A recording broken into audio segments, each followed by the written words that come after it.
The Black Death, one of the most catastrophic pandemics in human history, struck Europe in the mid-14th century and transformed the continent in profound and lasting ways. Between approximately 1347 and 1352, this devastating outbreak of plague is estimated to have killed between 1/3 and 1/2 of Europe's population. To understand its true impact, it is essential to examine how it spread so rapidly, how people tried, often desperately and unsuccessfully, to survive it, and how the disaster ultimately reshaped European society, economy, and culture. The origins of the Black Death lie not in Europe, but in Central Asia. From there, the disease traveled along expanding trade routes carried by merchants, soldiers, and sailors who connected distant regions through the Silk Road and maritime commerce. Most historians agree that the primary cause was the bacterium Yersinia pestis, which infected rodents and the fleas that fed on them. As trade intensified in the 13th and 14th centuries, ships laden with grain, an ideal environment for rats, became deadly vessels for disease. A crucial moment in the spread of the Black Death occurred in 1346 at the port city of Kaffa on the Crimean Peninsula, where a Mongol army besieged a Genoese trading outpost.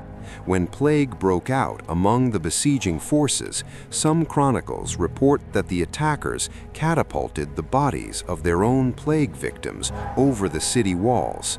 Whether or not this detail is entirely accurate, what is clear is that soon after, ships fleeing Kaffa carried the disease westward. In October 1347, several of these ships arrived in the port of Messina in Sicily. On board were dead and dying sailors, as well as rats hosting infected fleas. From Sicily, the disease rapidly spread to other Mediterranean ports, such as Genoa, Venice, and Marseille, and then moved inland along trade routes and roads to the rest of Europe.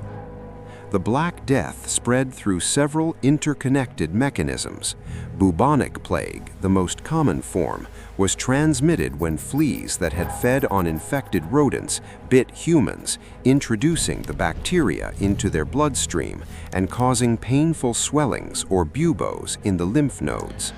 In some cases, the infection spread to the lungs, leading to pneumonic plague, which could pass directly from person to person through respiratory droplets when an infected individual coughed or sneezed. There was also a septicemic form, in which the bacteria entered the bloodstream directly and caused rapid, almost invariably fatal infection. In crowded medieval towns where sanitation was poor, refuse filled the streets, and people lived in close quarters with animals, these forms of transmission allowed the disease to race from house to house and city to city. Faced with a terrifying and largely inexplicable catastrophe, people in the 14th century turned to intellectual and religious frameworks available to them. Lacking any understanding of bacteria, contagion, or modern epidemiology, many Europeans interpreted the plague as a manifestation of divine anger, a punishment from God for the sins of humanity. Others believed that the disease arose from miasm, or corrupt, poisoned air, sometimes thought to be caused by unusual planetary alignments, earthquakes, or other cosmic disturbances. These beliefs shaped the ways in which individuals and authorities tried to protect themselves. Some of the measures adopted were surprisingly effective, even if their scientific basis was not understood. Wealthier citizens often attempted to flee infected towns to the countryside, hoping that physical distance would reduce their risk. Certain city governments began to experiment with early forms of public health policy. In Venice, for example, authorities ordered that arriving ships suspected of carrying disease be kept at anchor for a period of 40 days before anyone was allowed to disembark. This practice, known as quarantena in Italian, gave rise to the modern term quarantine. In some places, communities tried to clean streets, remove waste, and burn aromatic substances in an effort to purify the air. At the same time, many responses were either ineffective or harmful. Physicians, limited by the medical theories of the time, resorted to bloodletting, the application of poultices, and the lancing of buboes, which did little to stop the disease and sometimes worsened the patient's condition. The now iconic image of the plague doctor, with a long beaked mask filled with herbs and spices, a long cloak and gloves, reflects contemporary beliefs about miasm. The herbs were thought to filter poisoned air. In reality, the outfit provided only partial protection by reducing direct contact with infected patients and droplets. Religious fervor and fear also led to extreme and tragic behavior. Groups of flagellants traveled from town to town, publicly whipping themselves to atone for sin and implore God's mercy, often spreading panic and possibly disease.